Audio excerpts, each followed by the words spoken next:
Hey everybody, and welcome to Memento, a podcast from Washington Avenue Christian Church. See, here at Washington Avenue, we understand that sometimes we forget who we are, sometimes we forget what we're supposed to do, and sometimes we even forget what we talked about on Sunday.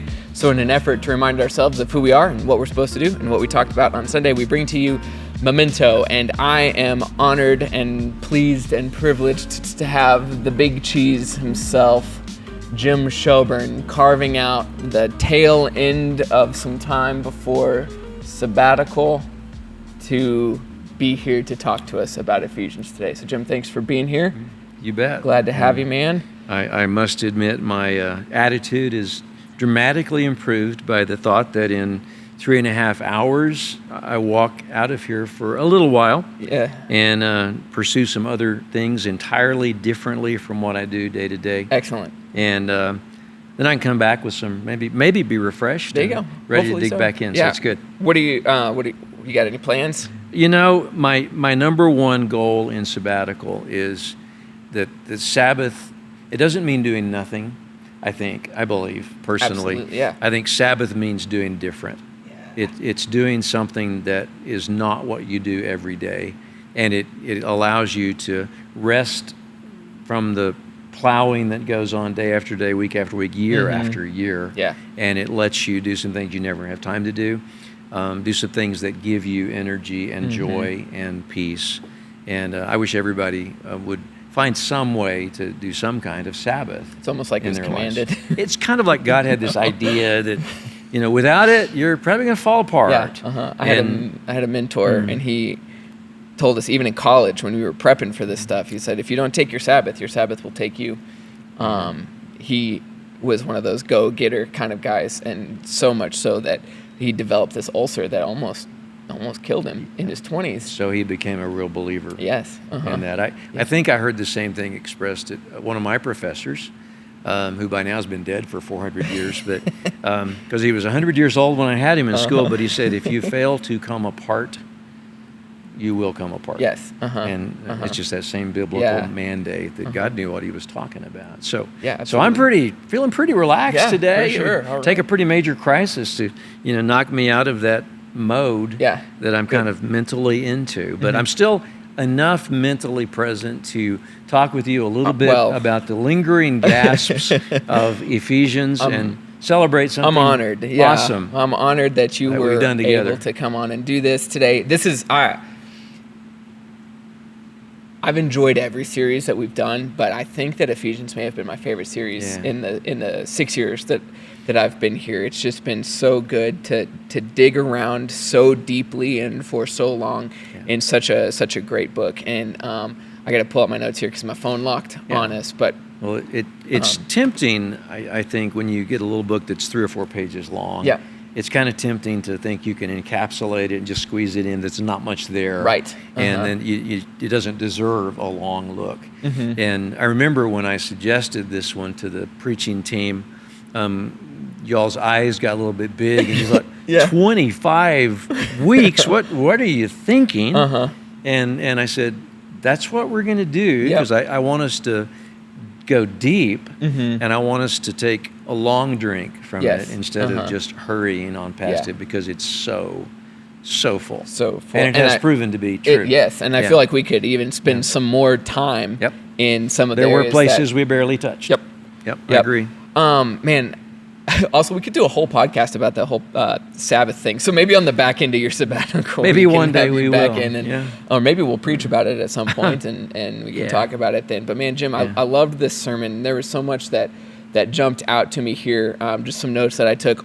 All warfare is spiritual warfare. I love that idea. Sometimes maybe I think sometimes we live in a culture that is just like, it almost like glorifies warfare and like makes it like a good thing. And there are times, obviously, when war is necessary, but that doesn't mean that it's not a spiritual warfare that's going on. So, you got to know. And I cheated Sunday because I didn't get to say everything I wanted to say in the spiritual warfare section. And I know Jake did a great job setting everything up, and I was a little bit miffed about the schedule, because I thought I wanted to do that sermon too, because there's so much there.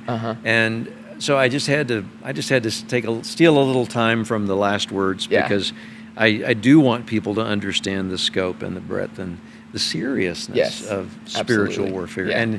And if we see that all of it is spiritual, then we can have a better sense of knowing who the enemy is and who the enemy is not, and who our struggle is really with, and really what's going on. Right. Yeah. Because it's not what it appears to be.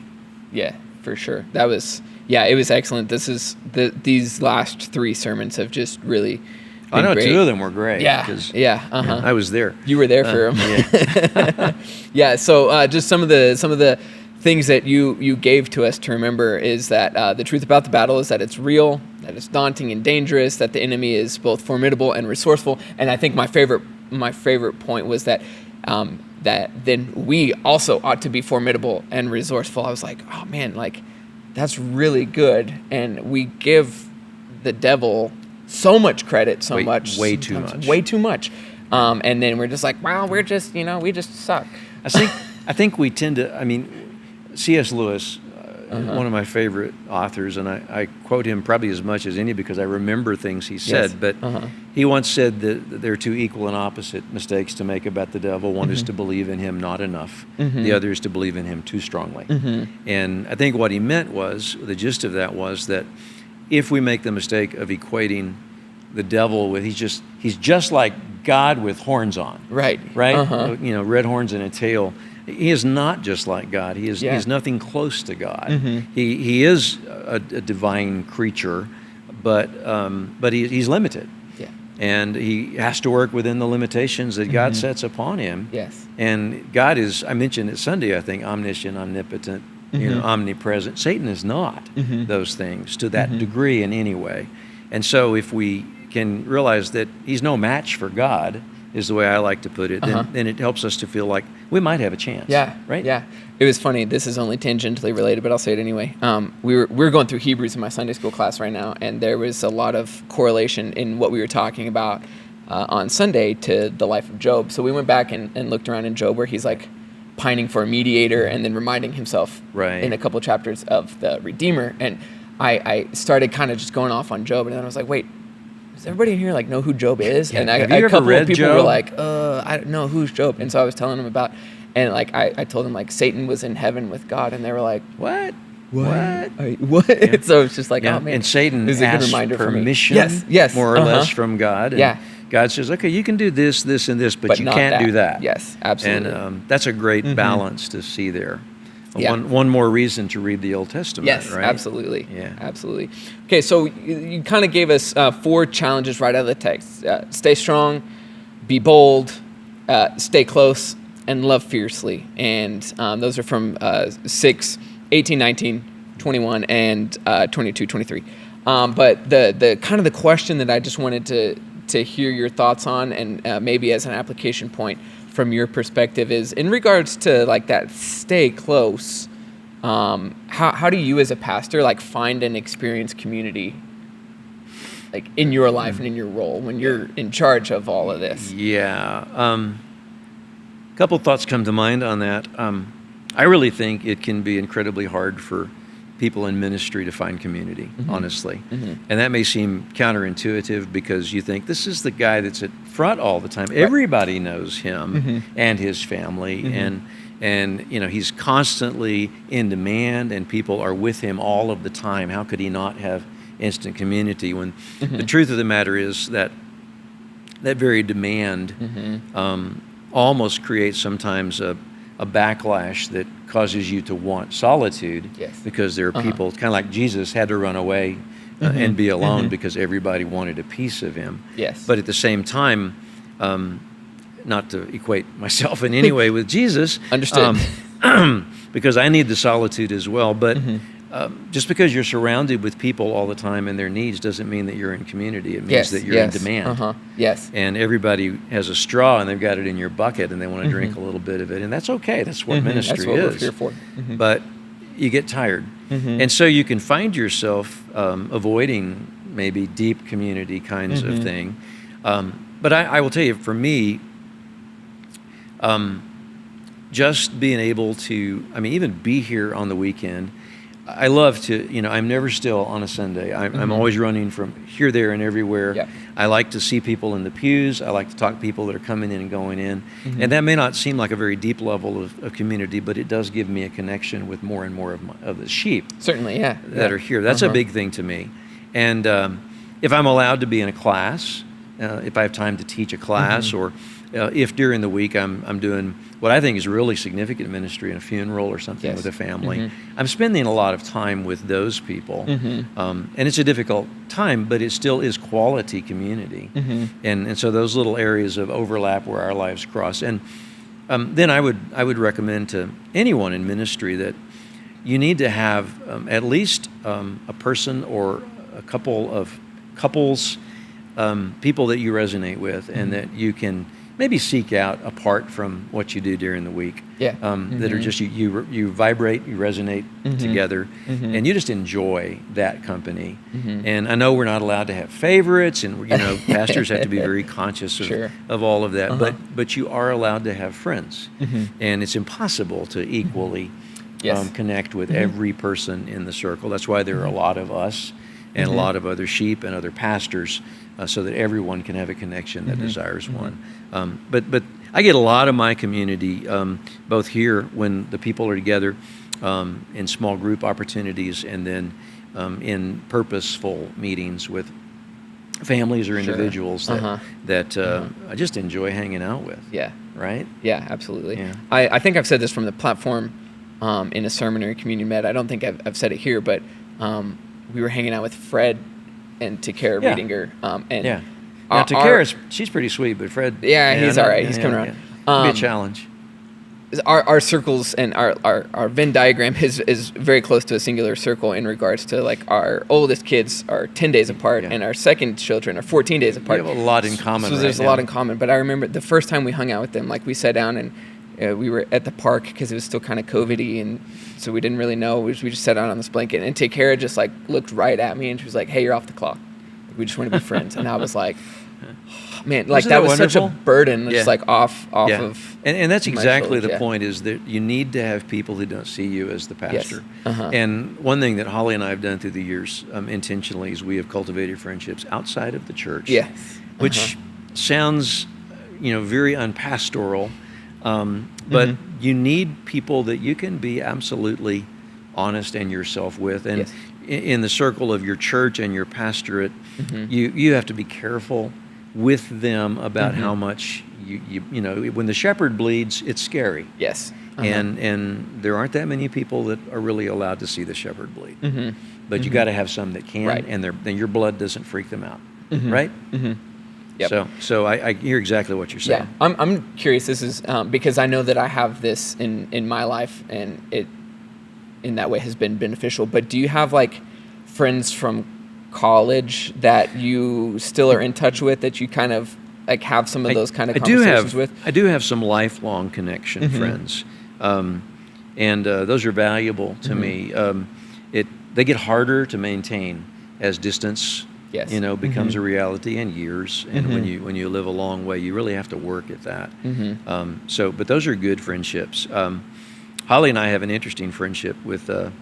There's a little girl that she grew up across the street from, literally, and they've grown up. They've known each other all of their lives, and they've been friends forever. But only later in life have we, as a couple, become friends, and now we really enjoy. They live out of town, but we really enjoy time to be with them. That's great. They bring a lot of joy into our life, and they're very affirming and encouraging, which you can never get too much of that. I would say to a church member listening to this from the outside, don't assume that your pastor's dance card is always full.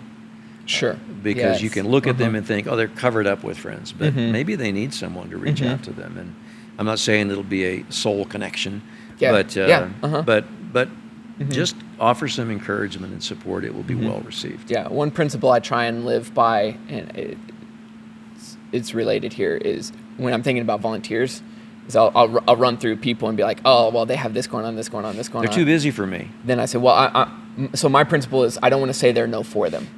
And so for us, like, don't say our no for us. Like, Gotcha. You know, don't be afraid to ask. We might love to dance. Yeah, absolutely. Right? Ask. Please ask. Yeah. Right? Yeah, please do. And Yeah. I think our congregation's pretty good at not Community, putting us on a pedestal or anything. The but church here is great about, I think, trying to honor our need to be ordinary people and our need for space and boundaries. They're really pretty good about that, I think. I think it's built into the culture, even with the real people, real grace. We've tried hard, I think, to foster that because in some churches, pastors and their families are just, I mean, they live under the spotlight constantly, and they're expected to be totally at the whim of everyone's demand at any time. And boy, that's an impossible job. Sure. It's grueling. But you're right. Yep. All right, so let's take a 30,000-foot view here, and I'm gonna open this up to the whole series of Ephesians. So our 6 kind of mini series within the series, where we are redeemed, we are reunited, we are reunited, we are one, we are light, we're enabled, and we're empowered. So of those 6 mini series, which one was maybe either the most impactful or the most enjoyable for you to prepare, and like process through? That's kind of like asking which of my children is my favorite, because these have all been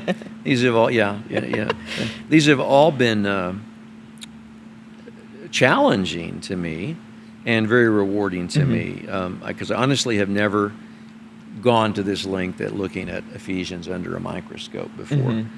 So it's been good. I will say though that I think I had never fully engaged my heart in understanding the riches I have in the redemption that's been given me. And so the very first chapter just caught me and kind of took my breath away.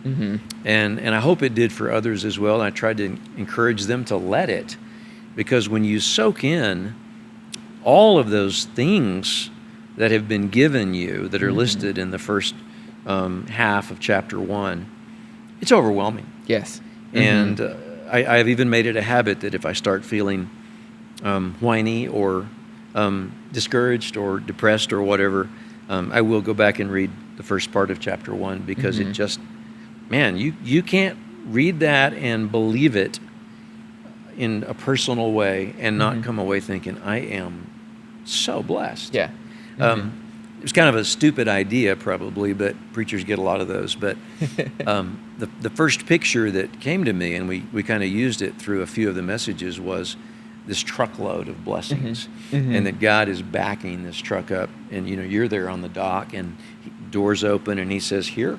Not only are you supposed to handle all of these things, they're yours, and it's just the truck. It's just like you keep unpacking it, and it never ends.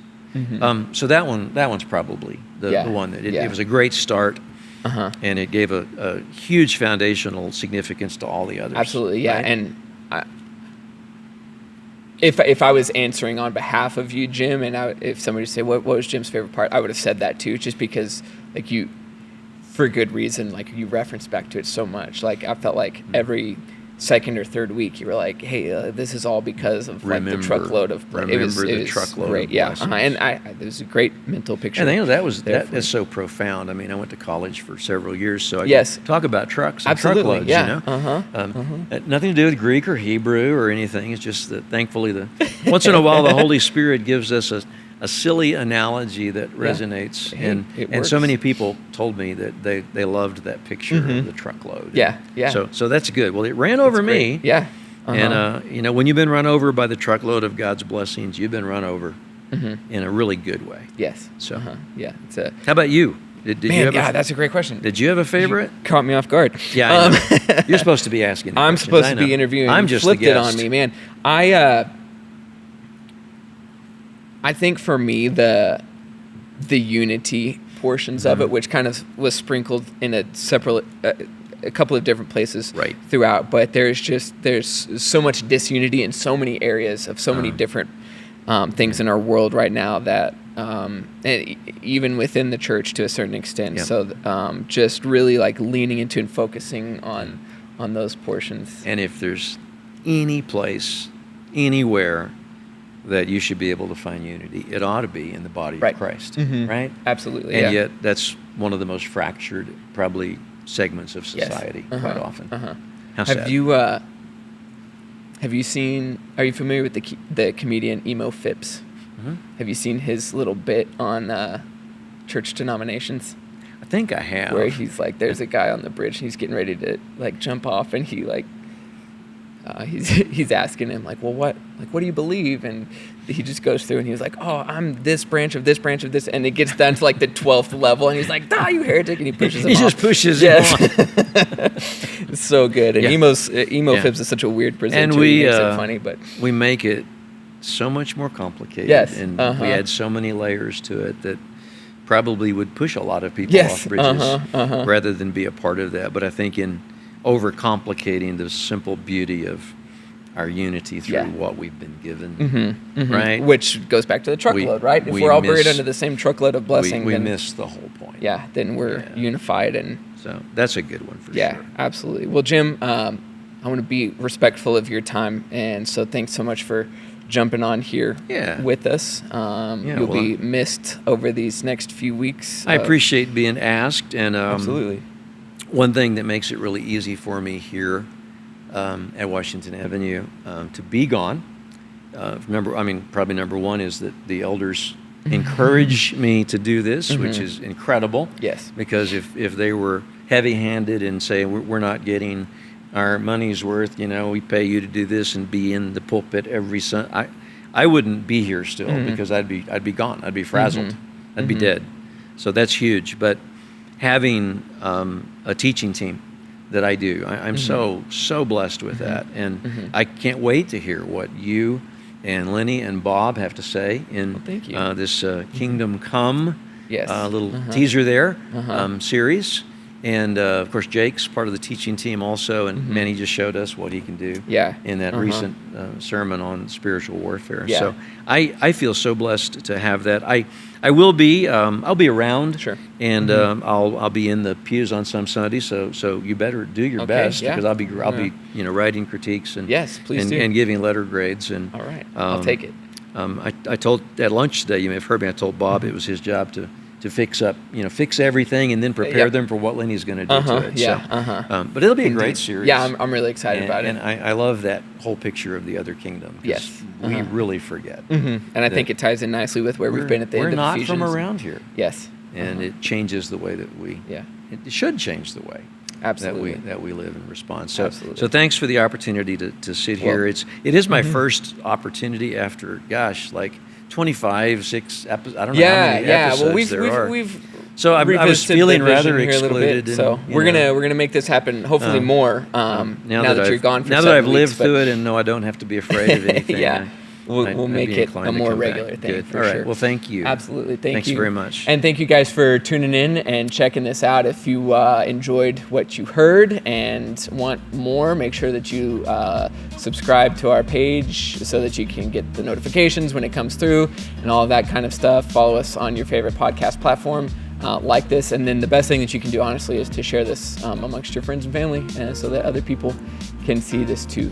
We're thankful for you guys and for the opportunity to get to do this with you and alongside you, and we hope you have a great week, and we'll talk to you soon.